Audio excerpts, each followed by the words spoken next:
Քո հրաշքն ամեն օր ուղերձների շարք, մեր սպառազինությունը և մարտավարությունը։ Մենք մոտենում ենք հավատքի պատերազմ մղելու առանձնահատկությունները անվանումը կրող ուղերձների շարքի ավարտին։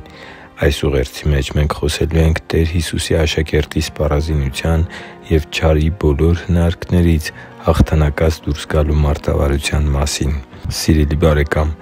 նախորդ ուղերձի մեջ մենք տեսանք, որ թշնամու հիմնական զենքը սուտն է,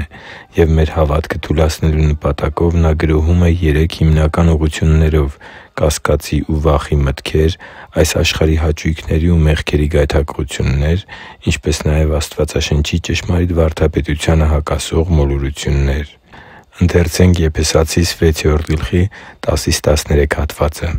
«Այսուհետև զորացե՛ք Տիրոջով ու Նրա զորության ուժով և Աստծու սպառազինությամբ զգեստավորվե՛ք, որպեսզի կարողանաք սատանայի հնարքներին դիմադրել։ Որովհետև մեր պատերազմը արյան ու մարմնի դեմ չէ, այլ իշխանությունների և պետությունների դեմ, այս խավար աշխարհի տիրակալների դեմ, երկնքում գտնվող չար ոգիների դեմ։ Դրա համար Աստծու սպառազինությունը վերցրե՛ք, որ չար օրը կարողանաք դիմադրել ու ամեն բան հաղթահարելով հաստատուն կանգնել» Տեր Հիսուսը զորացնում է Իր աշակերտներին և նրանց փոխանցում Իր զորության ուժը։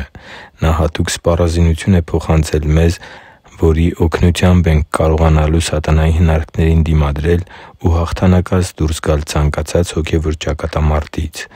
Հոգևոր սպառազինությունը մեր հոգևոր հաղթանակների գրավականն է։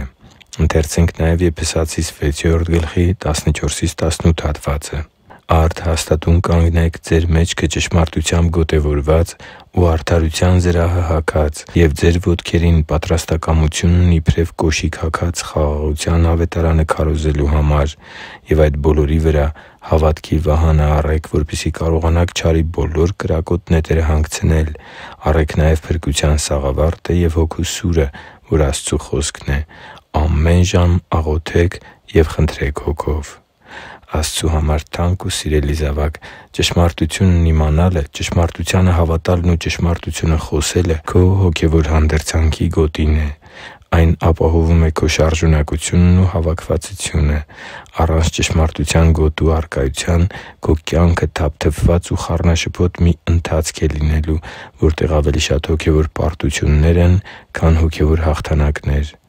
Արդարության կյանքով ապրելը Աստծու կամքը այս երկրի վրա կատարելն է և Տեր Հիսուսի պատվիրաններին հնազանդվելը։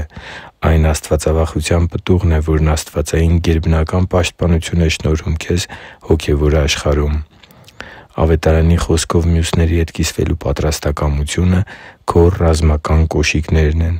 Առանց այս պատրաստակամության մարդը մնում է բոկոտն, իսկ մերկ ոտքերով պատերազմելն անհնարին է անգամ ամենազորեղ զենքերի առկայության պարագայում։ Հավատքի վահանը, փրկության սաղավարտը և հոգու սուրը,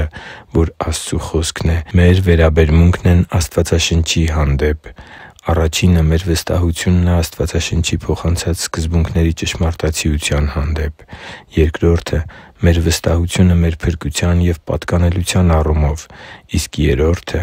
Աստվածաշնչի փոխանցած գիտելիքին և խոստումներին մեր քաջատեղյակությունը և դրանք կիրառելու մեր հմտությունն ու պատրաստակամությունը։ Ամենազորեղ զենքերից է նաև աղոթքը և Սուրբ Հոգով կատարված աղոթքը։ Մեզ համար Տեր Հիսուսի պատրաստած այս սպառազինությանը տիրապետող ցանկացած հավատացյալ